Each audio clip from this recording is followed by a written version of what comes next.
হুজুর, আমার গলায় রুদ্রাক্ষের মালা, আমি যদি অত্যাচার করি তাহলে তো মালাটা ছিঁড়ে যেত। না, সিবিআই এর তথ্য প্রমাণে আপনিই অপরাধী, আপনিই দোষী। আপাতত এই দুটো ডায়লগ কাশ্মীর থেকে কন্যাকুমারিকা ফেমাস হয়ে গেছে। নমস্কার, 99 নিউজ বাংলায় আপনাদের সবাইকে স্বাগত। আপনাদের সঙ্গে রয়েছে আমি কৌশিক, আর এই লাইভ জনমত অনুষ্ঠানে আপনাদেরকে স্বাগত জানাচ্ছি। আজকে আমাদের বিষয় হচ্ছে একেবারেই সেই নিকৃষ্টতম অপরাধের আজকে রায় ঘোষণা হয়েছে শিয়ালদা আদালতে, অর্থাৎ আরজিকর মামলার, এবং তাতে দোষী সাব্যস্ত হয়েছে সিভিক ভলেন্টিয়ার সঞ্জয় রায়। আজকের এই ইস্যুতেই আমরা এই অনুষ্ঠান করছি, এবং আমাদের যে ফেসবুক পেজ রয়েছে 99 নিউজ বাংলার, কিংবা আমাদের যে হোয়াটসঅ্যাপ নাম্বার রয়েছে, সেই নাম্বারে আপনারা কিন্তু মেসেজ করে বা সেখানে কমেন্ট লিখে এই আলোচনায় অংশ নিতে পারেন। অবশ্যই এই আলোচনা শুধু আপনাদের সাথে আমি একা করব না, আমাদের সাথে অতিথিরা রয়েছেন। এই মুহূর্তে আমার সাথে 99 নিউজ বাংলা স্টুডিওতে উপস্থিত রয়েছেন দুর্গাপুরের বিশিষ্ট কংগ্রেস নেতা তরুণ রায়। আমি তরুণদাকে স্বাগত জানাচ্ছি 99 নিউজ বাংলায়। আমাদের আরও একজন অতিথি আসবেন, একটু আটকে পড়েছেন তিনি তার রাজনৈতিক কর্মসূচির জন্য, বিজেপির পক্ষ থেকে তিনি আসবেন। আমরা কিছুক্ষণের মধ্যেই তাকেও পেয়ে যাব এখানে। ফলে এই আলোচনা অবশ্যই একটা ফলপ্রসূ দিক আমরা আজকে বার করার চেষ্টা করব। তবে প্রথমেই দর্শক বন্ধু আপনাদের জানিয়ে রাখি যে আপনারা মেসেজ করবেন আজকের একেবারে যে স্পেসিফিক বিষয় রয়েছে, অর্থাৎ আরজিকর মামলার যে রায়দান হয়েছে আজকে শিয়ালদা আদালতে, তার ওপরেই আপনারা প্রশ্ন করবেন। সেই প্রশ্ন অবশ্যই আমরা আমাদের যারা অতিথি রয়েছেন তাদের কাছে সেই প্রশ্ন রাখবো। আপনি চাইলে আপনার নাম গোপন রাখতে পারেন, চাইলে আপনি আপনার নাম প্রকাশ করতে পারেন, কোথা থেকে বলছেন সেটাও আপনারা জানাতে পারেন। তাহলে সরাসরি চলে আসি প্রসঙ্গে। আজকে শিয়ালদা আদালতে ঠিক কি হলো আমরা একবার পরপর দেখে নেব, তারপর অবশ্যই আসবো এই আলোচনায়। দোষী সাব্যস্ত সঞ্জয় রায়, শিয়ালদা কোর্টে আজ শুনানি। ঠিক 12 মিনিটের শুনানি হয়েছিল, এরপরেই কিন্তু দোষী সাব্যস্ত হয় সঞ্জয় রায়। অপরাধ প্রমাণিত, শাস্তি পেতেই হবে। কে বলছেন? বিচারক অনির্বাণ দাস। এবং এই বিচারে সর্বোচ্চ শাস্তি হবে মৃত্যুদণ্ড এবং সর্বনিম্ন যাবজ্জীবন। 64 ধারা হচ্ছে ধর্ষণের মামলা, বিএনএস।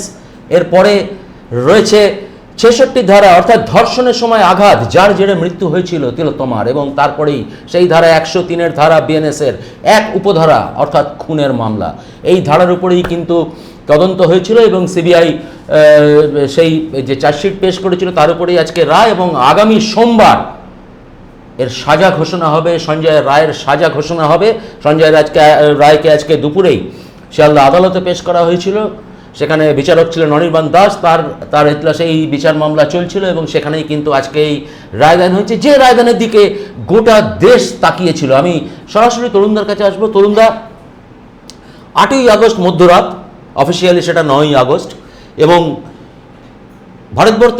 ভারতবর্ষের ইতিহাসে অন্যতম ন্যাক্কারজনক ঘটনা বললে বোধহয় অত্যুক্তি হবে না। তিলোত্তমার খুন এবং ধর্ষণ, একজন ডাক্তারি পড়ুয়া, এই নিয়ে বিস্তর আলোচনা হয়েছে, বিস্তর কাগজে লেখালেখি হয়েছে, বিস্তর সামাজিক মাধ্যমে সেই লেখা উঠে এসেছে, এবং তারপরে আমরা দেখেছি একের পর এক রাত দখল। কি বলবেন? এক হচ্ছে সঞ্জয় রায়, স্টুডিওতে তরুণ রায়। কোনো যোগাযোগ আছে নাকি? যোগাযোগের ব্যাপার নয়। এক হচ্ছে এটা তো পড়ে আমি মনে করি, কারণ তিলোত্তমা বাংলার মানুষ হিসেবে আমাদের কলঙ্কিত করেছে। তিলোত্তমা কাণ্ড মুখ পুড়িয়েছে। এই ইস্যুটা সারা ভারতবর্ষ নয়, সারা বিশ্ব দেখছে, এবং ভারতবর্ষের মনে হয় 70% মহিলা রাজপথে জাস্টিস চেয়েছে। উই ওয়ান্ট জাস্টিস, একটাই স্লোগান। কিন্তু প্রশ্ন চিহ্ন আজকে ইলেকট্রনিক্স মিডিয়া বলো, কালকের পত্র পত্রিকা সবই সঞ্জয়ের মামলার রায়দানের কথা বলবে। সঞ্জয়ের লাস্ট চেষ্টা কি করতে চেয়েছিল, বা বাঁচার জন্য কি বলতে চেয়েছিল কি না, একটার পর একটা লিখনি দিয়ে পড়ে কালকে প্রিন্ট মিডিয়া তাদের লেখা দিয়ে ফাঁসিয়ে দেবে। কিন্তু প্রশ্ন থেকে যাচ্ছে যে আমরা ধনঞ্জয়ের পরে কি সঞ্জয়? কেন হঠাৎ এরকম মনে হলো? এটা মনে হলো তার কারণ হচ্ছে এর আড়ালে কি অনেক ক্রিমিনাল, এটা তো ওয়ান অফ ক্রাইম। তারা কি আড়াল হয়ে গেল? তাদের আড়াল করে দেওয়া হলো। ভারতবর্ষে বলতে আন্ধা কানুন, চোখ বাঁধা থাকবে। এখন আবার নাকি ওইটা চোখ খুলে দেওয়া হয়েছে। হ্যাঁ, নয় আইন বিএনএসএ সব করেছে, চোখ খুলে দেওয়া হয়েছে। ঠিক। আগে শুনে রায় দেওয়া হতো, দেখতে পেত না, সে বলতো আন্ধা কানুন। তাই এখন বলছে দেখে রায় দাও। রাজ্য সরকার, এর পুলিশ খুব অল্প দিনের মধ্যে ধরে রাজনীতির বাজারে হিরো হয়েছিল। একজন তো ধরা গেছে। তাহলে সেন্ট্রাল গভর্নমেন্টের সিবিআই, ভাই আপনারা কি করছিলেন এতদিন? আপনারা কি করছিলেন? এখন বলছে যে আমরা এই রিপোর্টটা দিতে পারি। আমি আসবো সেই প্রসঙ্গে তরুণদা। সেটা হচ্ছে কথা হচ্ছে, অবশ্যই সেই আলোচনায় আসবো, কিন্তু আমার আমি শুরুতে একদম খুব স্পেসিফিক একটা বিষয় জানতে চাইছি। সেটা হচ্ছে যে রাজ্য পুলিশ ঘটনাটা ঘটেছে 8ই আগস্ট মধ্যরাতে, 9ই আগস্ট, 10ই আগস্ট সঞ্জয় রায়কে গ্রেপ্তার করেছে এবং 10ই আগস্ট সঞ্জয় রায়কে মূল অপরাধী হিসাবে চিহ্নিত করেছে, কলকাতা পুলিশ গ্রেপ্তার করেছে, আমরা দেখেছিলাম। এবং তারপরে কিন্তু এই কলকাতা পুলিশের যে গ্রেপ্তারি বা কলকাতা পুলিশের যে তদন্তের গতি প্রকৃতি, সেটা নিয়ে কিন্তু সন্তুষ্ট ছিলেন না কেউই, ছিলেন না বলতে বিরোধীরা সন্তুষ্ট ছিলেন না, কেউই সন্তুষ্ট ছিলেন না, এবং বারংবার সিবিআই এর দাবি উঠছিল।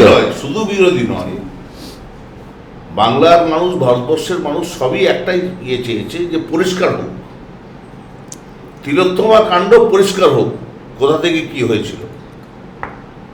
এবং একটা জিনিস যে আজকে লোপাটের কথা বলছে, সিসিটিভি থেকে আরম্ভ করে সবই কিছু কিন্তু পাল্টে ফেলা হয়েছে ওই জায়গায়।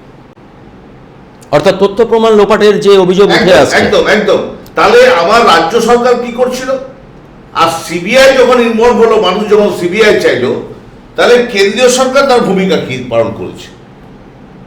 আজকে যেদিন রায়দান হচ্ছে বা এক একটা হিয়ারিং এর সময় সিবিআই এর প্রধান থেকে আরম্ভ করে যারা চার্জে ছিল তারা অনুপস্থিত। খুব ম্যারাকেল ব্যাপারটা, গল্পটা, প্লটটা দারুণ সাজানো হয়েছে। আমি আসবো এই প্রসঙ্গে, যেটা তরুণদা এই জায়গায় মানুষ এখন সন্ধিয়ার যে কেন আমি প্রথমে কথাটা বললাম যে আজকে ধনঞ্জয়ের পরে সঞ্জয়, এই কথা নিয়ে শুরু করলাম। তো এরা কি বলিকা বগড়া? মানে সেই পুরনো মনে থাকবে দশক মধ্যে হেতাল পারেক খুন এবং ধর্ষণ। ক্লিয়ার হলো না কেন? আজকে তিলোত্তমার শুধু বাংলার মানুষ নয়, ভারতবর্ষের মানুষ নয়, তিলোত্তমার পরিবার, বাবা মা থেকে শুরু করে তারা সন্তুষ্ট। একা সঞ্জয়, যদি সঞ্জয় দোষীও হয়, এত বড় ঘটনা, এত বড় কনফ্লিক্ট একা সঞ্জয় দ্বারা হতে পারে না। আমি ঠিক এই জায়গাটাতেই তরুণদা আপনাকে পয়েন্ট আউট করতে চাইছি, যেটা হচ্ছে যেমনটা এখন তো বলবো যেমনটা সিবিআই এর তদন্তে উঠে এসেছে এবং তার ভিত্তিতেই আদালত আজকে রায়দান করেছে। অর্থাৎ সেই রাতে, ঘটনার রাতে সঞ্জয় রায় একজন সিভিক ভলেন্টিয়ার, সে আরজি করের মতো একটা গুরুত্বপূর্ণ মেডিকেল কলেজ হাসপাতালে ঢুকে পড়ল। সে শুধু ঢুকে পড়লো নয়, সে সেখানে ঢুকে সেই যে ডাক্তার, সে সেখানে একা ছিল, তার উপর অত্যাচার করলো, তাকে শারীরিকভাবে ধর্ষণ করলো, তাকে মেরে এবং তাকে খুন করলো। এটা আজকে প্রমাণিত, যেহেতু আদালত রায় দিয়ে দিয়েছে সিবিআই এর বিচারে। কিন্তু এটা কলকাতা পুলিশও কিন্তু প্রথম দিনের মাথাতেই দেখেছিল, এবং সিসিটিভি তো সেই ব্যক্তিকে, সঞ্জয় রায়কে, অভিযুক্তকে দেখা গিয়েছে, ইত্যাদি ইত্যাদি বিষয়। সব মানুষের মতো আমারও আপনার কাছে একটাই প্রশ্ন, একদমই তাই, এই প্রশ্নটাই, সেটা হচ্ছে একা সঞ্জয় কি করে ওখানে, সঞ্জয় যেমন পৌঁছালো কি করে, একদম খুব আমি খুব স্পেসিফিকভাবে বলতে চাই। আজকেই আমি মানে দেখছিলাম বিভিন্ন সামাজিক মাধ্যমে এবং বিভিন্ন মিডিয়াতে এই অভিযুক্ত সঞ্জয় রায়ের মায়ের বক্তব্য উঠে এসেছে, এবং সেখানে মায়ের বক্তব্যে মা বলছে আমার ছেলে এত শক্তিশালী হয়ে গেল, সে এত কিছু ঘটালো। এটা কিন্তু অভিযুক্তের মা বলছে। ফলে এই মায়ের দিদির বক্তব্য তো এইটা খুব মানে প্রত্যেকের কাছে এই মুহূর্তে প্রশ্ন, গোটা দেশের প্রশ্ন একটাই, কেউ কিন্তু স্যাটিসফাইড নয় এই রায়দান। আমি জুডিশিয়ালকে আমি প্রশ্নের চিহ্নের মুখে আনতে চাইছি না, কিন্তু জুডিশিয়ালও কিন্তু প্রশ্নের চিহ্নে এসে দাঁড়িয়ে গেছে। কেন বলছেন এই কথা? কেন? সুপ্রিম কোর্টের জাস্টিসরা আন্দোলন করতে পারে? যে এই দেশে সুপ্রিম কোর্টের জাস্টিসরা রাস্তায় নামতে পারে, তাহলে এখানে প্রশ্ন চিহ্ন, এখানে প্রশ্ন চিহ্ন। আমরা কিন্তু জুডিশিয়ালের কাছে যাই যখন কোনো জাস্টিস পাই না, তাহলে সেই জায়গায় যে টাইম টু টাইম সিবিআই তার ডিউটি পালন করলো না, এবং যতগুলো হিয়ারিং হয়েছে তুমি দেখবে যে সিবিআই এর কর্তারা হাজির থাকার কথা কিন্তু থাকেনি। আমি আসবো এবং পুলিশ যা করেছে কার্বন কপি। আমি একজন প্রশ্ন করেছে গলসি থেকে নবারুণ, শুধু নামটুকুই লিখেছে নবারুণ, গলসি থেকে প্রশ্ন করেছে যে সঞ্জয় রায়কে কি বলির পাঁঠা করা হলো? আমরা এটাতেই আলোচনা করছিলাম। নবারুণবাবু ধন্যবাদ আমাদেরকে মেসেজ করে জানানোর জন্য। সঞ্জয় রায়কে কি শুরু করেছি দুজনে একই জিনিস দিয়ে বলে যে রাজায় রাজায় যুদ্ধ উড়ুখাগড়ার প্রাণ যায়, তো তাই কি হলো? মানুষ পরিষ্কার চাইছে যে ভাই ঘটনাটা কি হয়েছে, এত সময় লাগে কি করে? একা সঞ্জয় ওই জায়গায় একটা সিভিক ভলান্টিয়ার ওই জায়গায় পৌঁছালো কি করে, এবং এত কিছু ঘটালো কি করে? কেউ ছিল না, একটা হসপিটাল, আরজিকরের মতো একটা হসপিটাল, সেখানে এই ঘটনা ঘটছে। তরুণদা, আমি এই প্রসঙ্গে আসছি যে সিএফএসএল এর রিপোর্ট কিন্তু অন্য কথা বলছে, অর্থাৎ ফরেন্সিক ল্যাবের রিপোর্ট কিন্তু অন্য কথা বলছে। সেখানে কিন্তু ডিএনএ তে আরো 5 জনের উপস্থিতি পাওয়া গেছে, সেখানে আরো 68-70 জনের উপস্থিতি পাওয়া, মানে 68 বার সিসিটিভির ফুটেজ দেখা গেছে। সেখানে সিসিটিভির ফুটেজে সিবিআই শুধুমাত্র সঞ্জয় রায় ছাড়া আর কাউকে চিনতে পারেনি, এমনটাই কিন্তু সিবিআই আদালতে জানিয়েছে। সেখানে প্রায় 68 থেকে 70 জনের উপস্থিতি সেই সিসিটিভি ফুটেজে ছিল, বাকিদেরকে চেনা যায়নি। এটা হয় কখনো? সরকারের পক্ষ থেকে তাড়াতাড়ি তুমি বলো যে মৃতদেহ তার অভিভাবকরা পাচ্ছে না, তরুণদা আমি খুব পুলিশ কর্ডন করে সেটাকে কত তাড়াতাড়ি ক্রিমিনেশনে যাবে? তরুণদা হয়েছে। আপনি বলছেন সরকারের পক্ষ থেকে, আমি আরেকটু স্পেসিফিক আপনাকে প্রশ্ন রাখি, কোন সরকার? কেন্দ্রের সরকার, রাজ্য সরকার? আমি আগে বাড়িটা দেখবো, আরজিকরটা তো আমার বাড়িতে, কিন্তু সিবিআইও তো কেন্দ্রের অধীন। এইটাই বলছি যে কনাইভেন্স, যে আন্ধা কারণে চোখের কাপড়টাকে খুলে দেওয়া হলো, এই যে কনাইভেন্স, রাজ্য সরকারের কার্যকলাপকে মোহর দেওয়া।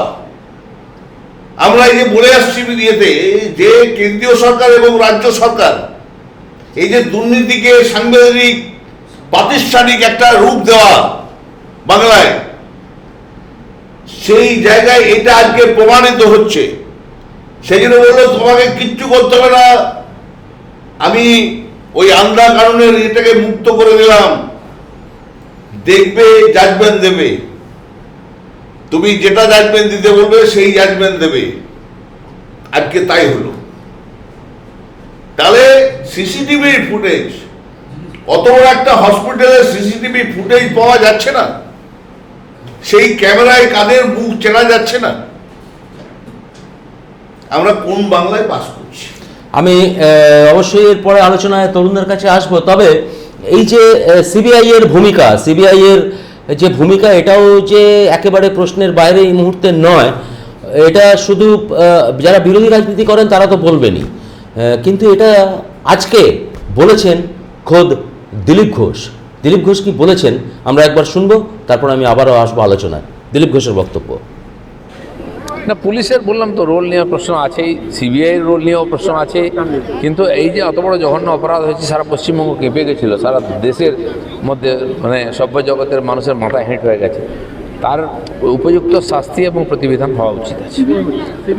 সিবিআইকে দায়িত্ব দিয়েছে কোর্ট, কারণ কোর্ট তার কাজের বিচার করবে, তাদের সে অধিকার আছে, আমরা কোর্টের উপরে বিশ্বাস রাখি।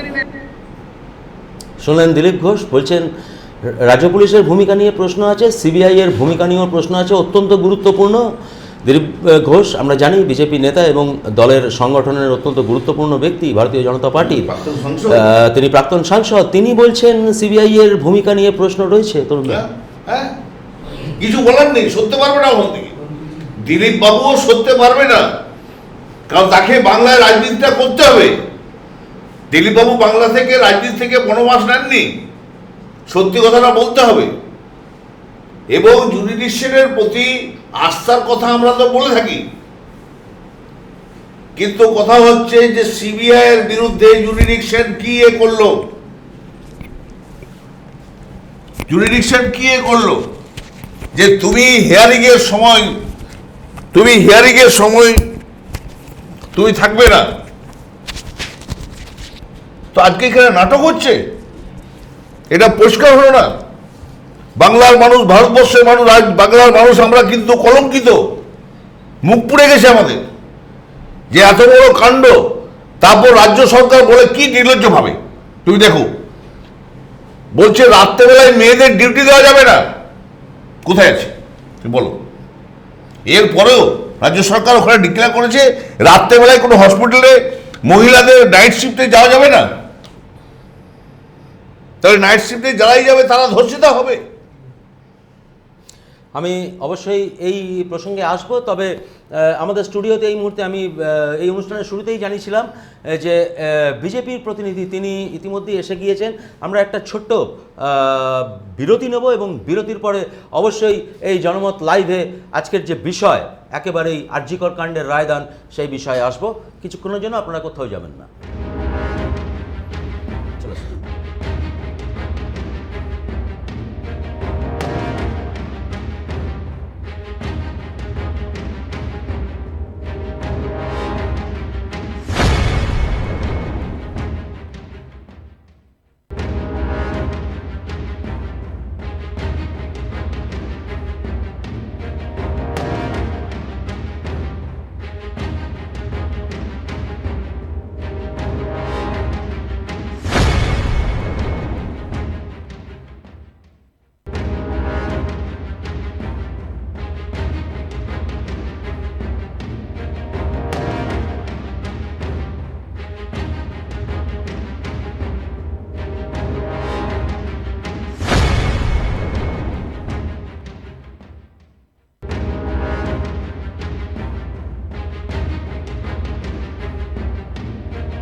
বিরতির পর ফিরে এলাম আবার। আমাদের স্টুডিওতে এই মুহূর্তে উপস্থিত হয়েছেন বিজেপির মুখপাত্র সুমন্ত মণ্ডল। সুমন্তবাবু, আপনাকে 99 নিউজ বাংলার পর্দায় স্বাগত। তো আমরা এতক্ষণ যে আলোচনায় ছিলাম, আমরা ইতিমধ্যেই আলোচনা শুরু করেছি। রয়েছেন কংগ্রেস নেতা তরুণ রায়, রয়েছেন বিজেপির মুখপাত্র সুমন্ত মণ্ডল। আমি সরাসরি যাব, আমরা তরুণদার মতামত শুনলাম, আমি আরেকবার সুমন্তবাবুর কাছে যাব। তবে সুমন্তবাবুর কাছে যাওয়ার আগে আমি আরেকবার সুমন্তবাবুর জন্য এবং দর্শক বন্ধুদের জন্য আরও একবার দেখাতে চাইব আজকে বিজেপি নেতা দিলীপ ঘোষ, প্রাক্তন সাংসদ দিলীপ ঘোষ, তিনি কি বলেছেন। তার কারণ হচ্ছে অত্যন্ত গুরুত্বপূর্ণ বিষয়, যেটা যেমনটা আপনারা সবাই এতক্ষণে জানেন যে সঞ্জয় রায়কে আজকে কিন্তু দোষী সাব্যস্ত করেছে শিয়ালদা আদালত, এবং আগামী সোমবার তার সাজা যে হবে সেই সাজা ঘোষণা হবে। তার আগে এই যে এতদিন ধরে যে তদন্ত চালালো, যে তদন্ত প্রক্রিয়া চালালো সিবিআই, সেটা নিয়ে কিন্তু ইতিমধ্যেই প্রশ্নচিহ্ন উঠে গিয়েছে। এবং দিলীপ ঘোষ কি বলেছেন প্রথমে শুনে নেব আরেকবার। না, পুলিশের বললাম তো রোল নেওয়ার প্রশ্ন আছেই, সিবিআইয়ের রোল নিয়েও প্রশ্ন আছে। কিন্তু এই যে অত বড় জঘন্য অপরাধ হয়েছে, সারা পশ্চিমবঙ্গ কেঁপে গেছিলো, সারা দেশের মধ্যে মানে সভ্য জগতের মানুষের মাথা হেঁট হয়ে গেছে। তার উপযুক্ত শাস্তি এবং প্রতিবিধান হওয়া উচিত আছে। সিবিআইকে দায়িত্ব দিয়েছে কোর্ট, কারণ কোর্ট তার কাজের বিচার করবে, তাদের সে অধিকার আছে। আমরা কোর্টের উপরে বিশ্বাস রাখি। সুমন্তবাবু, আমার খুব স্পেসিফিক প্রশ্ন আপনার কাছে, সেটা হচ্ছে যে 8ই আগস্ট মধ্যরাতে এই জঘন্য ন্যাক্কারজনক ঘটনা ঘটেছিল 10 তারিখে, মানে 9 তারিখ ভোর রাতে, এবং 10 তারিখে কিন্তু রাজ্য পুলিশ সঞ্জয় রায়কে গ্রেপ্তার করেছিল, মূল অপরাধী হিসেবে চিহ্নিত করেছিল, তদন্ত প্রক্রিয়া শুরু করেছিল। তারপরে একাধিকবার বিভিন্ন ইস্যুতে রাজ্য পুলিশের ভূমিকায় সন্তুষ্ট হয়নি। পরবর্তীকালে আদালত একেবারে সরাসরি সিবিআই তদন্তের নির্দেশ দিয়েছিল এবং সিবিআই গত 5-6 মাস ধরে তদন্ত করলো। তদন্তের রেজাল্ট কি হলো? এটা তো একদিনের মাথায় রাজ্য পুলিশই গ্রেপ্তার করে নিয়েছিল সঞ্জয় রায়কে, আলাদা করে সিবিআই কি করলো? প্রথমে 99 নিউজ বাংলার সকল দর্শককে শুভ সন্ধ্যা। দেখুন, আপনাদেরকে আমরা একটা জিনিস বলি যে যদি আপনারা মনে করেন যে এফবিআইকে নিয়ে আসবেন, মুসাদকে নিয়ে আসবেন, অথবা যদি আপনারা মনে করেন 007 জেমস বন্ডকে নিয়ে আসবেন, তাও এই যে সমস্যা, এই যে মানে তথ্য প্রমাণ লোপাট করেছে, এই তথ্য প্রমাণ লোপাটের পরে সেই যে প্রকৃত অর্থে যিনি যারা এই কর্মকাণ্ড ঘটিয়েছে তাদেরকে সাজা দেওয়া সম্ভব নয়। কারণ কি, প্রথমে বুঝতে হবে 8 তারিখ রাত্রেবেলায় এই ঘটনা ঘটলো। এই ঘটনা ঘটার পরে সেইখানে যিনি সন্দীপ বাবু, যিনি ওইখানের মুখ্য ভূমিকায় দেখা যাচ্ছে, সুপার ছিলেন সন্দীপ ঘোষ, উনি ওনার সমস্ত কথাবার্তা এবং সমস্ত অ্যাক্টিভিটি হচ্ছে সন্দেহজনক। দ্বিতীয় বিষয়, যখন ওইখানে বডি ছিল, যে আমাদের মহিলাটি মারা গেছে তার বডিটা ছিল, সেখানে কতজন লোক ঘুরে বেড়াচ্ছে দেখতে পাওয়া গেছে। সেখানে দাঁড়িয়ে আছে উকিল, সেখানে দাঁড়িয়ে আছে নেতা, সেখানে দাঁড়িয়ে আছে যিনি ফিঙ্গারপ্রিন্ট এক্সপার্ট, সেখানে দাঁড়িয়ে আছে একজন যিনি করেন, যারা পোস্টমর্টম করেন সেরকম একজন ডাক্তার। মানে এমন কোনো লোক নেই যারা ওইখানে দাঁড়িয়ে ছিলেন না তথ্য প্রমাণ লোপাট করার জন্য। এবং সমস্ত দিক এই 4-5 জন 10 জন মিলে স্পেসিফিকলি তারা মিটিং করে ঠিক করে তবেই ওই তথ্য প্রমাণগুলো লোপাট করেছেন। এবং লোপাট হয়ে যাওয়ার পরে সেই তথ্য প্রমাণ খুঁজে পাওয়া, আর সিবিআই তো দূরের কথা, পৃথিবীর কোনো এজেন্সি দিয়ে পাওয়া যাবে না, কারণ তথ্য প্রমাণটা এতই সাইন্টিফিক্যালি রিমুভ করা হয়েছে যে তারপরে আর কোনো মানুষের ওর সঠিকভাবে তথ্য পাওয়া মুশকিল আছে। তাই আজকে সঠিক মানুষ ধরা পড়ছে না। এবং আমি আপনাদেরকে বলছি, এই যারা তথ্য প্রমাণ লোপাট করেছে, তারা যদি তথ্য প্রমাণ লোপাট না করতো, তাহলে অনেক বড় বড় মাথা এই যে দোষ করেছে, এই যে রেপ অ্যান্ড মার্ডার, এর ধরাতে এর কান যেমন টেনেছে সঞ্জয়কে ধরে, আজকে তার সঙ্গে সঙ্গে অনেক মাথা বেরিয়ে আসতো। আর তারকে লুকানোর জন্য স্বয়ং মুখ্যমন্ত্রী ওখানে পৌঁছে গেলেন। এটা আমাদের কাছে লজ্জাজনক যে মুখ্যমন্ত্রী বললেন যে ওখানে যে সন্দীপ ঘোষ, যে ওখান থেকে বের করা হলো, সে যে চাকরি ছেড়ে দিল, এখানে নিজে বললেন আমি ইস্তফা দিচ্ছি, তার 4 ঘন্টার মধ্যে তাকে আরেক জায়গায় পোস্টিং দেওয়া হলো। এবং পোস্টিং দেওয়ার পরেও যখন ওটা নিয়ে বিরোধিতা হলো, তারপরেও তাকে আবার পোস্টিং দেওয়া হলো। মানে আমরা শুনেছি কেউ যদি অপরাধ করে তাকে কোথাও না কোথাও সরিয়ে দিতে হয়, কিন্তু আমরা দেখলাম তাকে সবসময় পোস্টিং দিয়ে যাচ্ছে, পোস্টিংয়ের পর পোস্টিং। তাহলে কি এটা ভয় ছিল এই তৃণমূল কংগ্রেসের যে যদি ওকে ধরা হয়, ওর কাছ থেকে সঠিক তথ্য বেরিয়ে আসে, তাহলে অনেক লোক ধরা পড়বে? কিন্তু যখন এরা দেখলো যে সঠিকভাবে এদেরকে বাদ দিয়ে দেওয়া হয়, সব কিছু ঠিকঠাক লোপাট হয়ে গেছে, তারপরেও এদের মনে ভয় ছিল যে ঠিকঠাক লোপাট হয়েছে কিনা আমরা জানিনি। তাই জন্য তার পরের দিন রাত্রেবেলায় আবার ভাঙচুর করা হলো। সেই পুরো ওরা বুঝতে পারেনি যে 4th ফ্লোরে হয়েছে, 3rd ফ্লোরটাকে ভাঙচুর করা হলো 14ই আগস্ট সন্ধ্যাবেলায়। তার মানে কি, এরা সকলে মিলে এবং তাতে প্রমাণিত যে তৃণমূলের লোকের যারা ঘনিষ্ঠ ছিল তারা গিয়ে ওখানে ভাঙচুর করেছে। আমি এই প্রসঙ্গেই আসবো তরুণদা। যেমন তরুণদা বলছেন অর্থাৎ সিবিআই এর কাছে কিছু করার নেই, কারণ তথ্য প্রমাণ নাকি লোপাট, সমস্তটাই লোপাট হয়ে গেছে। না, কথা হচ্ছে খুব ইজি। আমি সমর্থন করছি যে এটা লোপাট হয়েছে, কারণ ডেড বডি তার আত্মীয় স্বজন পায়নি, মা বাবাকে দেওয়া হয়নি, খুব তাড়াহুড়োর মধ্যে দাহ করে দেওয়া হয়েছে, সংশোধিত করা হয়েছে, রাইট। কিন্তু আমার কথা হচ্ছে যতগুলো হিয়ারিং হয়েছে, সিবিআইয়ের কোনো কর্তা সেখানে হাজির থাকেনি। আমি এই প্রসঙ্গেই আসবো একটু। আমি এখানে আছে, আমি একটুখানি মনে করিয়ে দিই, সেটা হচ্ছে যে 6ই সেপ্টেম্বর 2024, সুন্দরবাবু আপনারও মনে থাকবে, দর্শক বন্ধু আপনাদেরও মনে থাকবে, 6ই সেপ্টেম্বর 2024 এই আরজিকর মামলার হিয়ারিং চলছিল এবং বিকেল 4:30টার সময় শিয়ালদা আদালতের শুনানি চলছিল।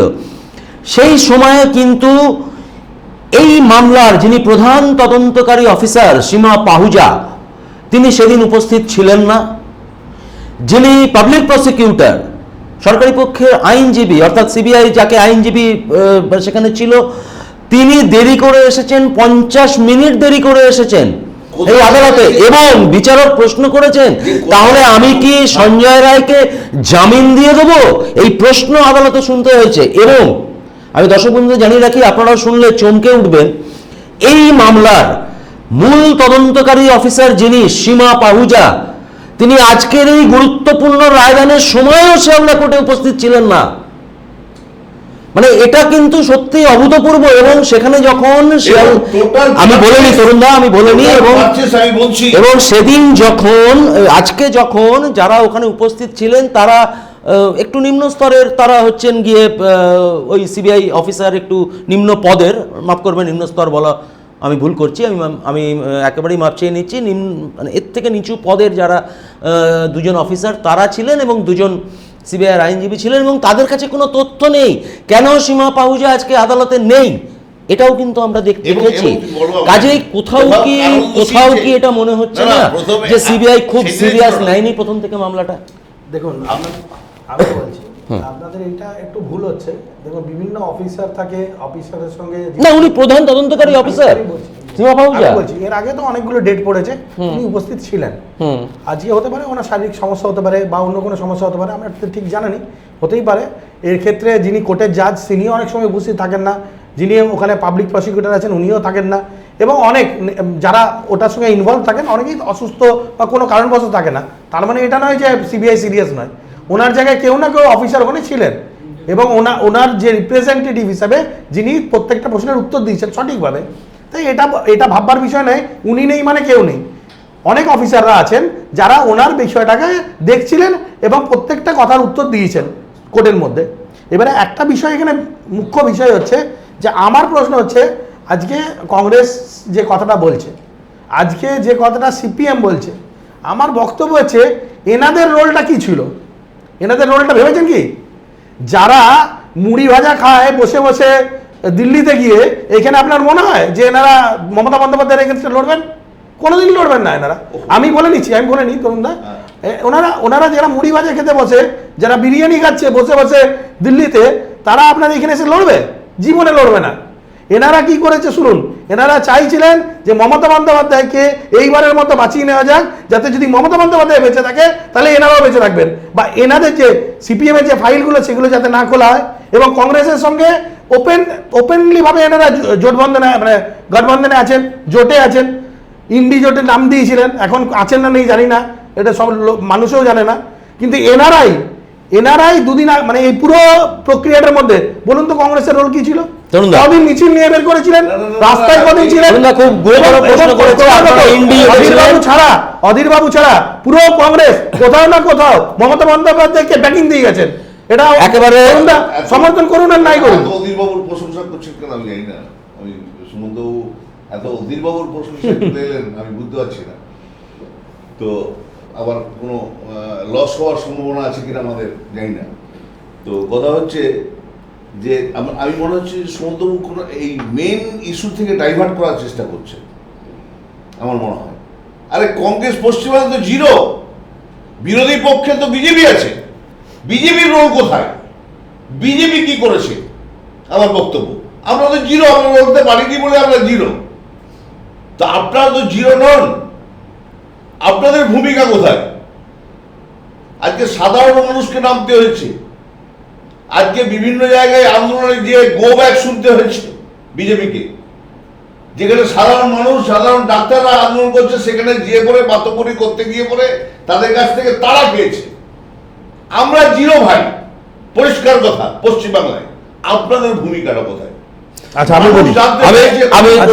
আমি অবশ্যই আসবে এই ভূমিকায়। তা ইতিমধ্যে দুজন প্রশ্ন করেছে, একজন নাম দেয়নি, তিনি প্রশ্ন করেছেন আগামী দিন যেন এই ঘটনা না ঘটে তাই কি স্টেপ নেওয়া দরকার। আমি এই প্রশ্ন নিয়ে দুজনের কাছে আসবো। এবং আরেকজন প্রশ্ন করেছেন, তিনি বলছেন মুর্শিদাবাদ থেকে সুভাষ মণ্ডল, তিনি প্রশ্ন করেছেন সঞ্জয় রায় কি একাই দোষী বলে মনে হয়, নাকি এর পেছনে গভীর কোনো ষড়যন্ত্র রয়েছে। সঞ্জয় রায় বলছেন যে আমাকে ফাঁসানো হচ্ছে। সোমবারের রায়টা দুপক্ষের কথা শুনে করা উচিত। আমরাও চাই আসল দোষী সাজা পাক। সুভাষ মণ্ডল, আমি একটু সুভাষবাবুকে জানিয়ে দিই এই প্রসঙ্গে যে অবশ্যই করে আজকে মাননীয় বিচারক তিনি বলেছেন সঞ্জয় রায়কে যে আপনি দোষী, এটা সিবিআই এর যে তদন্ত তাতে প্রমাণিত হয়েছে, সোমবার আপনার কথা নিশ্চয়ই শুনবো, এটা উনি বলেছেন। এবং অবশ্যই করে সোমবার আমরাও চাই যে আসল দোষী সাজা পাক, এর সাথে আর কেউ যুক্ত আছে কিনা। তবে যে প্রশ্নটা আপনি করেছেন যে সঞ্জয় রায় বলেছে বারবার করে, সঞ্জয় রায় শুধু আজকে বলেনি, সঞ্জয় রায়ের আগেও বলেছে, আমরা দেখেছি প্রিজন ভ্যানের ভেতর থেকে বলেছে আমাকে ফাঁসানো হচ্ছে। ঠিক আছে, ফাঁসানো হচ্ছে, তিনি কেন নাম বলছেন না বা কে ফাঁসাচ্ছে ইত্যাদি সেসব বিষয় কিছু তিনি বলেননি। কিন্তু এখানে একটা প্রশ্ন হচ্ছে, সেটা হচ্ছে যে আমি এই যে সিবিআই এর যে বিষয়টা বললাম এবং আপনার কাছে যে প্রশ্নটা আমি প্রথমেই রেখেছিলাম, আজকে আপনার নেতা দিলীপ ঘোষ তিনিও কিন্তু সিবিআই ভূমিকা নিয়ে প্রশ্ন তুলছেন।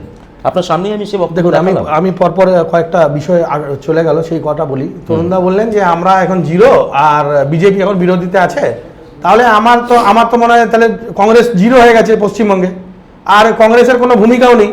তাহলে কংগ্রেস পার্টিটাকে পশ্চিমবঙ্গে রেখেছে কেন? পশ্চিমবঙ্গে তো কংগ্রেস পার্টিটাকে দেউলিয়া ঘোষণা করতেন। নেই, দল পার্টি কিছু রাখেন। আমি আমার কথাটা বলছি, আমার কথাটা কমপ্লিট করে নি। তরুণদা বলেছেন যে কংগ্রেস এখানে নেই, জিরো হয়ে গেছে, এবং বিরোধী দল আছে, মুখ্য বিরোধী দল বিজেপি। তাহলে কংগ্রেসের কোনো ভূমিকা নেই। কংগ্রেসের যারা নেতা আছেন তাহলে হয় বিজেপি, টিএমসি বা সিপিএমে জয়েন করুন এবং কংগ্রেস পার্টিটাকে দেউলিয়া ঘোষণা করুন। এটা প্রথম আপনাদেরকে আমাদের সাজেশন। আর দ্বিতীয় না বলিনি, আমি তরুণদা বলেনি, কমপ্লিট করিনি।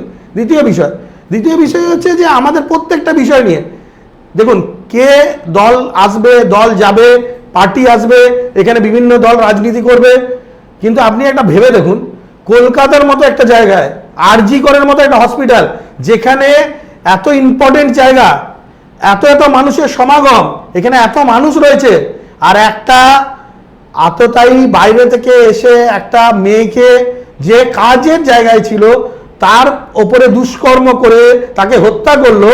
এবং পশ্চিমবঙ্গের যে সরকার, তাদের পাশেই হচ্ছে থানা রয়েছে, সঙ্গে ওখানে সিকিউরিটি আছে, তারা জানতেও পারলো না, শুনতেও পারলো না, কিছু বুঝতেও পারলো না। এটা আপনি বলুন, আমাদের সাধারণ মানুষ কেন রাস্তায় বেরিয়েছিল, এটা ভালো করে বুঝতে হবে। সাধারণ মানুষের কেন বারবার প্রশ্ন করছে যে সারাদিন এরা রাজনীতি করলো, সব কিছু করলো, কিন্তু একটা জিনিস ভালো করে ভেবে দেখুন, রাত্রেবেলায় মেয়েটা ঘুমোচ্ছিল, যে মেয়েটির সঙ্গে হয়েছে ঘটনাটি, সে ঘুমোচ্ছিল, তাকে গিয়ে এই দুষ্কর্মটা করা হলো, সে একটা কোনো আওয়াজ করতে পারলো না, তার মুখ থেকে কোনো আওয়াজ বেরোলো না, কেউ কোনো শুনতেও পেলো না, কেউ কিছু বুঝতেও পারলো না, কিন্তু হত্যা হয়ে গেল। এটা কি স্বাভাবিক মনে হচ্ছে? তার মানে কোথাও না কোথাও এই হসপিটালের মধ্যেই কোথাও না কোথাও এই সোর্সের মধ্যে ভূত লুকিয়ে আছে, এটা সকলের মানুষের কাছে পরিষ্কার। বাবু, এই কারণেই তো সিবিআই কে তদন্তভার তুলে দেওয়া, রাজ্য পুলিশের তদন্তের উপরে আস্থা ছিল। আমি তো বলছি এবার সিবিআই কে তুলে দিয়েছে। এবার আমি তো আপনাকে বললাম যে যখন তথ্য দেখুন, সিবিআই করুক আর এফবিআই করুক বা অন্য কোনো, আপনি 007 জেমস বন্ডকে নিয়ে আসুন, তাকে তো একটা তথ্য প্রমাণের ভিত্তিতেই নিয়ে আসতে হবে। আমি দাদা একটু বলিনি, এই যে স্পেসিফিকলি তাকে তথ্য প্রমাণ খুঁজতে হবে। কিন্তু আপনি এখানে বুঝুন, সকালবেলায় ঘুম থেকে উঠে যদি আপনি দেখেন ভিডিওতে, পরে গিয়ে দেখছি যে ওখানে একজন ফিঙ্গারপ্রিন্ট এক্সপার্ট দাঁড়িয়ে রয়েছে, ওখানে একজন উকিল দাঁড়িয়ে রয়েছে, ওখানে পুলিশের বড় বড় লোকেরা দাঁড়িয়ে রয়েছে, নেতা দাঁড়িয়ে আছে, ওখানে যে পোস্টমর্টম করবে সেই রকম একজন ডাক্তার দাঁড়িয়ে গেছে। তার মানে এবং সবাই মিলে সাইন্টিফিক্যালি প্রত্যেকটা তথ্য প্রমাণকে লোপাট করেছে, এবং তাহলে আর কোনো মতেই সেই তথ্য প্রমাণ পাওয়া সম্ভব নয়। এবং যারা এগুলো করেছে, যেদিন একটা কথা আপনি মনে রাখবেন, এই মানুষগুলো কোথাও না কোথাও নিজেদের মনের সঙ্গে সঙ্গে তো আজকেও লড়াই করছে, এবং আজ হোক বা কাল হোক এই সাধারণ মানুষ তাদেরকে ক্ষমা করবে না, এবং সাধারণ মানুষ জানে কারা কারা এর সঙ্গে যুক্ত আছে, এবং তারা আজকে হোক পরে হোক অন্য কোনো হোক বা এই কেসে হোক ওরা সাজা কিন্তু পাবেই। এই যে আজকে এই মেয়েটির সঙ্গে যেটি ঘটলো, আজকে পশ্চিমবঙ্গের কোনো মেয়ে কোথাও মানে স্বাধীনভাবে বসে থাকতে পারবে না। সুমন্তবাবু, আমি আপনার কথা মেনে নিচ্ছি। তাহলে সিএফএসএল এর রিপোর্ট, সেখানে যে আরো 5 জন বা 6 জনের ডিএনএ এর অস্তিত্ব পাওয়া গেছে, সিবিআই কেন সেটাকে ফোকাস করছে না? এবং আপনি শুনলে অবাক হবেন যে এরপরে সিবিআই আজকে বলছে যে আমরা এরপরে সাপ্লিমেন্টারি চার্জশিট দিতে পারি, এবং সেখানে হয়তো এই তথ্য প্রমাণ লোপাটের যে উল্লেখ আমরা করিনি সেটা আমরা করতে পারি। এখনো পর্যন্ত এটা, কিন্তু সেটা আমরা যতক্ষণ না পাবো বা যতক্ষণ না পর্যন্ত না সাপ্লিমেন্টারি চার্জশিট সিবিআই দেবে ততক্ষণ পর্যন্ত আমরা জানতে পারবো না। কিন্তু এখানে তো সিএফএসএল এর যে রিপোর্ট, সেই রিপোর্ট তো অলরেডি হাতে চলে এসেছিল, তাহলে সেটা কেন ফোকাস করলো না? আমার প্রশ্নটা এখানে আমি তরুণদের কাছে না, দেখুন এইখানে দেখুন আমি একটা জিনিস এখানে বলে নিই, এই যে আপনি রিপোর্টের কথা বলছেন, দেখুন এই তদন্তটা পুরো হচ্ছে সিবিআই এর হাতে আছে। আমরাও বেসিক্যালি জানি না তদন্তের মধ্যে কি এসছে কি আসেনি, এবং সেটা কোর্ট এবং ম্যাক্সিমাম জিনিস ওখানে মানে বন্ধ খামেই দেওয়া হয়েছে। সুতরাং আমাদের কাছে পরিষ্কার নয় যে কি অরিজিনালি তদন্তে এসছে, কিন্তু এটা পরিষ্কার যে এর মধ্যে অনেকে জড়িত ছিল এবং পরিষ্কারভাবে তথ্য প্রমাণ লোপাটের জন্যই আজকে এরা সাজা পেল না, এবং তার জন্য সম্পূর্ণভাবে যদি কেউ দায়ী হয়ে থাকে সেটা পশ্চিমবঙ্গের মুখ্যমন্ত্রী এবং পশ্চিমবঙ্গের এই তৃণমূল সরকার। তরুণদা ঠিক আছে, আমার কথা হচ্ছে বন্ধ কামে থাকুক আর এ থাকুক করা থাকুক, মানুষ তো জানতে হবে, সবাই তো জানার ক্ষমতা নয়, সবাই তো রিপোর্টটা জানবে না, রিপোর্ট তো জজদের কাছে সাবমিট করতে হবে। এবং যে রিপোর্ট এসছে, আমার কথা হচ্ছে একদম সাধারণ মধ্যবিত্ত মানুষ বলুন, নিম্ন মধ্যবিত্ত মানুষ, একদম ডাউন লেভেল মানুষকেও বুঝবে যে সঞ্জয় রায় ওই পর্যন্ত পৌঁছালো কি করে, ওই পর্যন্ত ও পৌঁছালো কিভাবে, এইটা প্রশ্ন, প্রথম প্রশ্ন যে ও পৌঁছালো কি করে পেছনে। তাহলে সেখানে বহু মানুষের কনাইভেন্স রয়েছে, এটা প্রমাণিত। হ্যাঁ, সুমন্তবাবু তো সেই কথাই বলছেন যে এখানে তথ্য কারণ হচ্ছে খুব স্পেসিফিক উনি আরেকটা জিনিস উল্লেখ করলেন যে 14ই আগস্ট রাতের ঘটনা। সেই জায়গায় এই যে সিবিআই ঢুকছে, তাহলে সেই রাতে কারা কারা ডিউটি ছিল, তারা কি ছিল না? হসপিটাল ফাঁকা ছিল, তারা কেন এর মধ্যে কানেক্টেড হবে না, এখানে নাম যাবে না, তারা কেন অ্যারেস্টেড হবে না? এই বক্তব্যটা মানুষ জানতে চাইছে। সেই বক্তব্যটাই তো কি সঞ্জয় সুমন্তবাবুর বক্তব্য, সেটা যে যেহেতু তথ্য প্রমাণ লোপাট। আমি একটা বিষয় বলছি যে আমরা আরজি কর নিয়ে আমরা রাস্তায় নেমেছিলাম, রাত জেগেছি, আমরা মশাল নিয়ে বেরিয়েছি, আমরা মোমবাতি নিয়ে বেরিয়েছি, এবং রাত দখলে কর্মসূচি স্বতঃস্ফূর্ততাও ছিল, রাত দখল স্বতঃস্ফূর্ততাও ছিল, মানুষ বেরিয়েছে নিজে স্বতঃস্ফূর্তভাবে। কিন্তু আপনি ভাবুন এই আরজি কর ঘটনার পরে আপনি যদি ওই দিন থেকে মানে যেদিন ঘটনা ঘটেছে সেই দিন থেকে আজ পর্যন্ত যে হিসাব করেন, তাহলে পশ্চিমবঙ্গে কতগুলো আরজিকর ঘটেছে হিসাব করলে আপনি হিসাব করে দেখবেন প্রতি মাসে হয়তো 1 ডজনের ওপরে আছে। এবং গোটা পশ্চিমবঙ্গে এই যে ঘটনা ঘটছে সাধারণ মানুষ অনেকেই জানে না, জানাতে দেওয়া হচ্ছে না, অথবা সেখানেও তথ্য প্রমাণ লোপাট হয়েছে। শুধুমাত্র আরজিকরের ঘটনাটা মানুষের পাবলিক সমক্ষে চলে এসছে, কলকাতার একটা ঘটনা বলে এটা হাইলাইটেড হয়েছে বেশি, কিন্তু যে কত আরজিকর ঘটেছে, কত মেয়ে, বাচ্চা মেয়েরা থেকে বড় মেয়ে, আপনি কল্পনা করতে পারেন যে 3 বছর 4 বছরের শিশুকে রেপ করা হয়েছে, মার্ডার করে দেওয়া হয়েছে। কিছুদিন পরে মানে এই আরজিকর ঘটনা চলার সময় একজন বাচ্চা এবং ওর মাকে মার্ডার এন্ড রেপ করে মানে বেঁধে জঙ্গলে ফেলে দেওয়া হয়েছে পাশে নদীর মানে ড্রেনের ধারে। এটা চিন্তা করতে পারেন, কিন্তু সেই বিষয়টা আমরা জানি না। আজকে তৃণমূলের যে সরকারটা সম্পূর্ণভাবে ফেলিও, এবং এই পশ্চিমবঙ্গে আদৌ চলছে কোনো সরকার না সার্কাস চলছে কেউ জানে না। পুলিশ প্রশাসনের কাছে আপনি যান, যদি কোনো নেতার সুপারিশ না নিয়ে যান, থানার পুলিশ আপনাকে কথা শুনবে না। আমি আপনাকে বলছি, আপনি যান সাধারণ মানুষ হিসেবে, কেউ আপনার কথা শোনার নেই। যদি আপনি বলেন যে আমার এই ঘটনা ঘটেছে, এই ঘটনা ঘটেছে, আপনাকে থানার পর থানা ঘোরাবে। স্বাস্থ্যসাথীতে গেলে যেমন আপনার হসপিটালের পর হসপিটাল ঘুরতে ঘুরতে রোগী মারা যায়, আর আপনি যদি কোনো সমস্যা নিয়ে যান তাহলে এক থানা থেকে আরেক থানা পাঠাবে, আরেক থানা থেকে আরেক থানা পাঠাবে। এই করতে করতে যে আর অরিজিনাল যে দোষী আছে সে এখান থেকে হয় পালিয়ে যাবে, না তাকে ছাড়িয়ে দেওয়ার জন্য অন্য নেতারা ব্যবস্থা করে দেবে। এই হচ্ছে আজকে পশ্চিমবঙ্গের পরিস্থিতি, পুলিশেরও তাই পরিস্থিতি। ঘটনার জন্য তো মানুষ যাচ্ছে। হ্যাঁ, একেবারেই তাই। আজকে এই ঘটনার জন্য বিচার ব্যবস্থার দিকে মানুষ ঝুঁকছে, আইনের আশ্রয় নিচ্ছে, 100বার তাই। প্রত্যেকটা জায়গায় কংগ্রেস হোক, বিজেপি হোক, সবাই হোক, কিন্তু আজকে আমাদের বিরোধী দলনেতা পশ্চিমবাংলার বারবার তো আইনের দ্বারস্থ হচ্ছে, কিন্তু আইনও সেখানে ফেল। আমি দেখছি প্রশ্নচিহ্ন দেখা দিয়েছে। আজকে যেখানে যে আমরা ভরসা করছি সেই জায়গায় কিন্তু প্রশ্নচিহ্ন। আমি আমি আমি আরেকজন প্রশ্ন করেছেন, সুপ্রিয় মণ্ডল হাওড়া থেকে বলছেন, আরজিকর হত্যাকাণ্ডের ডিএনএ টেস্ট রিপোর্টে একজন মেয়ের উল্লেখ পাওয়া গিয়েছে। সেই মেয়ে যদি অপরাধী হয় তাহলে সে প্রকাশ্যে এলো না কেন? বাস্তব প্রশ্ন। আমি যেটা প্রশ্ন করেছেন দর্শক বন্ধু দেখুন। সুপ্রিয় মণ্ডল হাওড়া থেকে প্রশ্ন করছেন দেখুন। যে এই ডিএনএ টেস্ট এই ডিএনএ টেস্টে যে আরো 5 থেকে 6 জনের উপস্থিতি পাওয়া গিয়েছে সেটা ইতিমধ্যেই খবরে প্রকাশ। দেখুন, এ তো আমরা প্রচুর পরপর এক এক দিনের এক এক রকম নতুন নতুন আমরা তথ্য পেয়েছি। হঠাৎ করে একদিন দেখলাম যে প্রচুর লোক ওখানে ঘোরাফেরা করছিল, সেখানে একটা ভিডিও ভাইরাল হলো। ভিডিও ছবি সেখানে হ্যাঁ, viral হয়েছে। সেখানে যে লোকগুলো ঘুরে বেড়াচ্ছে একেবারে ক্রাইম সিন। যারা কি তারা কি করছিল এখনো পর্যন্ত জানতে পারিনি। কি সব থেকে উল্লেখযোগ্য হ্যাঁ। সিএফএসএল এর একটা রিপোর্টে আছে যে ক্রাইম সিন নাকি ওখানে ছিলই না। না, এটা তো ঘোরাফেরা করছিল। হয়েছে সেই জায়গাটা ক্রাইম সিন নয়। মনে হচ্ছে পিকনিক করতে গেছে, ওখানে পিকনিক স্পট চলছে, না, এদিকে ওদিকে। আমি বলছি তরুণ না, এরা এরা এরা এরা এরা সবাই ঘুরে ফিরে বেড়াচ্ছে ওখানে, বোঝা যাচ্ছে না যে কোথায় বডি আছে আর কোথায় লোকজন ঘুরে বেড়াচ্ছে, এবং প্রত্যেকে বডিটাকে দেখছে। ওখানে তথ্য প্রমাণ লোপাট হবে, ওখানে ফিঙ্গারপ্রিন্ট আরো বাড়বে, এটাই স্বাভাবিক আছে। আপনি যেটা উনি বললেন যে একের পর এক নতুন তথ্য ধরা পড়ছে, একের পর এক তথ্য ধরা পড়ছে, কিন্তু একের পর এক তথ্য লোপাটও করেছে এরা। এবং এরা সব থেকে বড় বিষয়, যারা ভাঙচুর করতে গেছে সেদিন রাত্রেবেলায়, তারা শুধুমাত্র ভাঙচুর করতে গেছে, সরকারের উপরে রাগ করে এটা নয়, তৃণমূলের লোকেরা ভাঙচুর করতে গেছে, এটা প্রমাণিত, সবাই জানে। সবারই মানে মুশকিল হচ্ছে সরকারটা সবাই মানে কানেক্টেড যারা আছে তারা দেখছে যে এইটা কিন্তু সরকারের ব্যাকলিস্টে আসবে, সরকার মানে কালিমালিপ্ত হবে। তাই কি হচ্ছে, তারা তিনতালা জানে না কোন জায়গাটা ঘটনা ঘটেছে, ওরা কিন্তু ভেঙেছে তিনতালাটা, যারা গেছে ওটা তারা জানে না, তারা জানে না নেবেন, তার দিকে বলা হয়েছে মানে হুক্কা হওয়া, সবাই একই সুরে ডাকছে। শুনুন, পৌঁছে গেছে ওখানে। আরেকটা বিষয় আছে, আরেকটা বিষয় এখানে আপনার ফেসিলিটি, তৃণমূলের কাছে ফেসিলিটি কি পায় দেখুন। এখনই আপনি উত্তরপ্রদেশ, মুম্বাই, মধ্যপ্রদেশে একটা ছোট ঘটনা ঘটুক, যে কোনো ছোট ঘটনা, ওখানে ট্রেনে একটা চুরি হয়েছে, রাহুল গান্ধী কিন্তু ট্রেনে পৌঁছে যাবেন। আপনি দেখুন, ওখানে সিপিএম এর নেতারা পৌঁছে যাবেন, বড় বড় একটা করে টিম ফরমেশন হবে, কংগ্রেস থেকে বিভিন্ন পার্টির টিম ফরমেশন হবে, নিয়ে ওখানে পৌঁছে যাবে।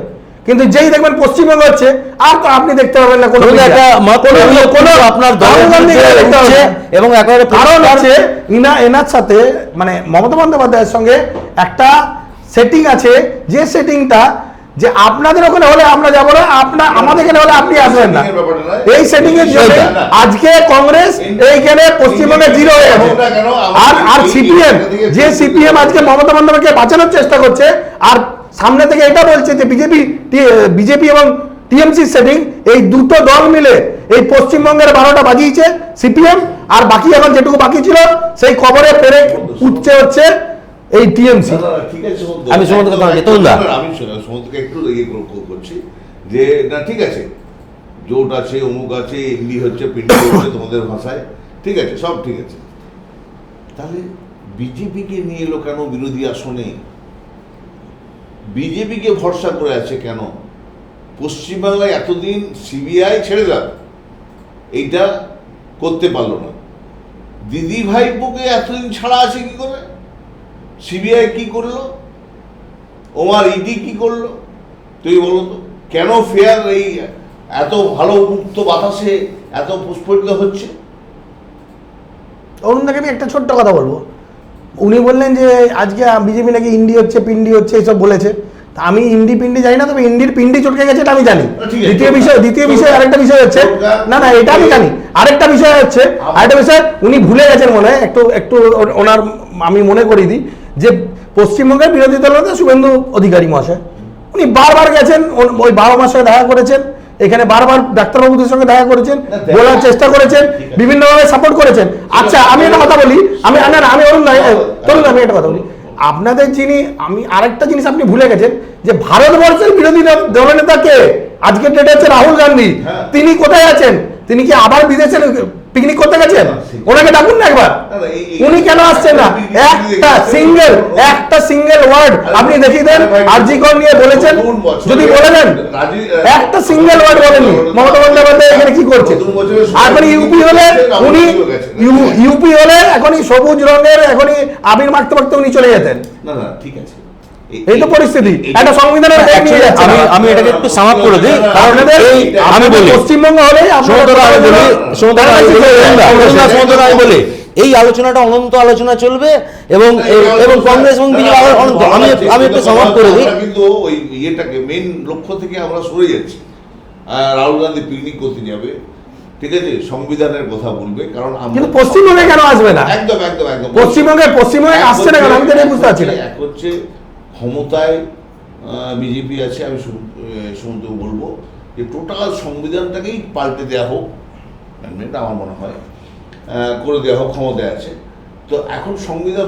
আমরা তো সংবিধানে কংগ্রেসের নেতৃত্বে সমস্ত তৈরি হয়েছে, যাই দেখছে। আচ্ছা, তরুণদের ক্ষেত্রে একটা জিনিস হচ্ছে, পশ্চিমবঙ্গে যদি আমরা বিরোধী দল থাকি তাহলে সমস্ত দায় বিজেপি, কিন্তু যদি দেশে বিরোধী দল কংগ্রেস থাকে তাহলে আমাদের কোনো দায় নেই। না না না, এই অদ্ভুত সমস্যা।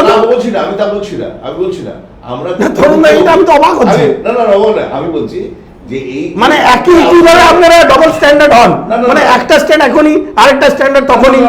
আপনাদের মানে মানে আপনি জনগণকে আমি জিজ্ঞেস করছি, তরুণদের সঙ্গে কি আপনি একমত যে পশ্চিমবঙ্গে, আমি তরুণদেরকে আপনার তরুণদাই বলবে, পশ্চিমবঙ্গে যদি বিরোধী দল হিসেবে বিজেপির দায়, সমস্ত কিছু দায় বিজেপির হয়, তাহলে দেশের যে বিরোধী দল কংগ্রেস, তারা কি শুধু হাডুডু খেলা দেখার জন্য বসে আছে? আমাদের সময় খুব একদম সীমিত, খুব শর্টে আমি জানতে চাই। কথা বলি, অন্য জায়গা থেকে সরে গেলে হবে না। কথা হচ্ছে যে বাংলার মানুষ হিসেবে মুখ আমাদের সবারই পড়েছে এই কাণ্ডে, ঠিক আছে? এবারে রাজ্য সরকারকে বিশ্বাস করে না, আমরা আইনের রাস্তায় গেছি যে মহামান্য আদালত কি রায় দেবে, আমরা সেই রায় নিয়ে পরে সিবিআই কাছে গেছি। কিন্তু আমার কথা হচ্ছে যে প্রমাণ তো লোপাট করবেই, সরকার এখানে আছে। প্রথম দিন থেকে ডেড বডি পায়নি, যখন ক্রিমিনেশন করার জন্য কোনো সার্টিফিকেট পায়নি, তারা ডেড বডি পায়নি, সেই জায়গায় সেই রাজ্যে প্রমাণ লোপাট হবে না, এটা জানাই আছে লোপাট হবে। তো সেই জায়গায় তো সিবিআই দ্বারস্থ হয়েছে, কিন্তু অনেক জায়গায় অনেকের উপস্থিতির যে জানান দিয়েছে যে এখানে কিন্তু অনেক মানুষের উপস্থিতি আছে, সেই জায়গায় নিরপেক্ষ তদন্ত হবে না কেন? তাইলে কি বুঝবো যে ওই যে কাপড়টা সরিয়ে দিয়েছে আদনা কাননের কেন্দ্রীয় সরকার থাকতেও, যে না, চোখটা খুলে দাও, দেখে রাজ্য সরকার কাঁধে কাঁধে আড়াল করতে চাইছে, তাদের আড়াল করে তাদেরকে সাজার ঘোষণা করো। তাই জন্য ধনঞ্জয়ের পরে সঞ্জয় হয়ে গেল। অর্থাৎ আজকের যে আলোচনা এবং দুজন আমাদের অতিথি ছিলেন, তাদের দুজনের মূল নির্যাস একটাই ছিল আলোচনার, সেটা হচ্ছে, দেখুন পলিটিক্যাল ঠোকাঠুকি তো থাকবেই, রাজনীতি এরই নাম, কিন্তু মূল নির্যাস একটাই, সেটা হচ্ছে যে এই যে সঞ্জয় রায়কে দোষী আজকে সাব্যস্ত করলো আদালত এবং এর সাজা ঘোষণা হবে, এই সাজায় সন্তুষ্ট কেউই নন এবং অনেকগুলো প্রশ্নচিহ্ন। এবং সবশেষে আমারও একটা প্রশ্নচিহ্ন রয়েছে, সেটা হচ্ছে যেদিন এই ঘটনাটা ঘটেছিল এবং যেদিন ওই তিলোত্তমার দেহ ময়না তদন্তের পরে তার বাড়ির লোকের হাতে তুলে দেওয়া হলো, তখন রাজ্য পুলিশের অতি সক্রিয়তা, একজন সিভিক ভলেন্টিয়ারকে বাঁচাতে ডেপুটি কমিশনারকে তার বাড়িতে গিয়ে তার বাবা মায়ের হাত পায়ে ধরতে হয়, এই জায়গাটা একটা কিন্তু প্রশ্ন রয়েই গেছে। আমি জানি না আগামী দিনে সিবিআই কি সাপ্লিমেন্টারি চার্জশিট পেশ করবে বা সিএফএসএল এর যে রিপোর্ট রয়েছে তাকে কতটা গুরুত্ব দেবে, কিন্তু এই প্রশ্ন কিন্তু রয়ে গেল। এবং তরুণদা এবং আমাদের মানে যিনি বিজেপির রয়েছেন সুমন্ত দাস, এই দুজনকেই কিন্তু এই প্রশ্নটা এই স্টুডিও থেকে তুলে দিয়ে গেলেন। এবং শুধু তাই নয়, সুমন্ত দাস দলের নেতা দিলীপবাবু, তিনিও কিন্তু আজকে সিবিআই এর ভূমিকা নিয়ে প্রশ্নচিহ্ন তুলেছেন। ফলে সোমবার দিন কি রায় দিচ্ছেন বিচারক, আমাদের যেমন সেদিকে নজর থাকবে অবশ্যই করে, কারণ আমরা যেমনটা আজকে জেনেছি যে অপরাধে সঞ্জয় রায় দোষী সাব্যস্ত হয়েছে তার সর্বোচ্চ সাজা কিন্তু মৃত্যুদণ্ড এবং সর্বনিম্ন সাজা যাবজ্জীবন কারাদণ্ড। ফলে সেদিকে আমাদের নজর থাকবে, আর আপনাদের নজর থাকুক 99 নিউজ বাংলায়।